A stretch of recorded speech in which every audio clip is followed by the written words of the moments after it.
जोपर्यंत निर्णय होत नाही तोपर्यंत पाणीपट्टी वसूल केली जाणार नाही। जी काय पाणीपट्टी या वर्षापासून वसूल केलेली आहे ती पाणीपट्टी खरं तर जितकं पाणी नॉर्म्स प्रमाणे कायद्याप्रमाणे प्रत्येक कुटुंबाला द्यायला पाहिजे ते पाणी दिलेलं नाही। कुठल्याही कॉलनीला वेळेत नियोजनबद्ध असं पाणी कधीही त्या 2 वर्षात मिळालं। गेले 2 वर्ष आजराच्या या पाणी पुरवठ्याचं काम चालू आहे। कुठल्याही प्रकारची नियोजनबद्ध असं कामकाज कधीही झालेलं नाही। रस्ते उकरलेले आहेत, गटरीची बांधकाम अपूर्ण आहे आणि पाणी पुरवठ्याच्या नावाने तरी सुविधाच आहे। खऱ्या अर्थानं कुठल्याही कॉलनीला वेळेत नियोजनबद्ध असं पाणी कधीही त्या 2 वर्षात मिळालं।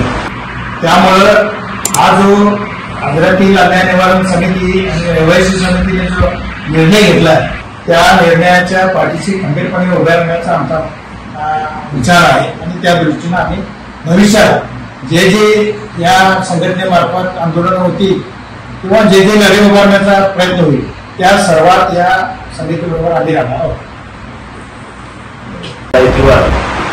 अन्याय निवारण समितीच्या नेतृत्वाखाली सर्वपक्षीय मोर्चा निघाला। या मोर्चामध्ये आजरा आणि आजरा परिसरातील नागरिक मोठ्या संख्येने सहभागी होते। मोर्चानंतर झालेल्या चर्चेमध्ये शिष्टमंडळासोबत चर्चा झाली।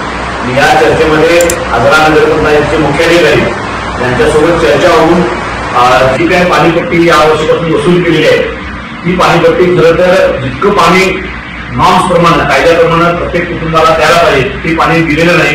कॉन्ट्रॅक्टर आणि ठेकेदारानं जो काय करार झाला होता त्या कराराप्रमाणे 1.5 वर्षामध्ये ती योजना पूर्ण केली नाही।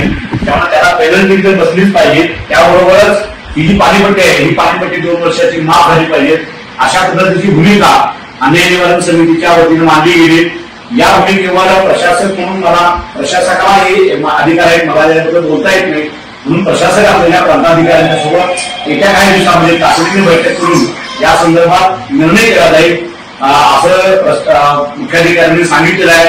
त्यामुळं इथून पुढे जोपर्यंत निर्णय होत नाही तोपर्यंत पाणीपट्टी वसूल केली जाणार नाही असं स्पष्टपणे निर्णय आजच्या मोर्चासमोर त्यांनी दिलेला आहे। अशाच नवनवीन अपडेट्ससाठी डिजिटल कोल्हापूर चॅनेलला सबस्क्राईब करायला विसरू नका। आमच्या फेसबुक, इन्स्टालाही नक्की फॉलो करा।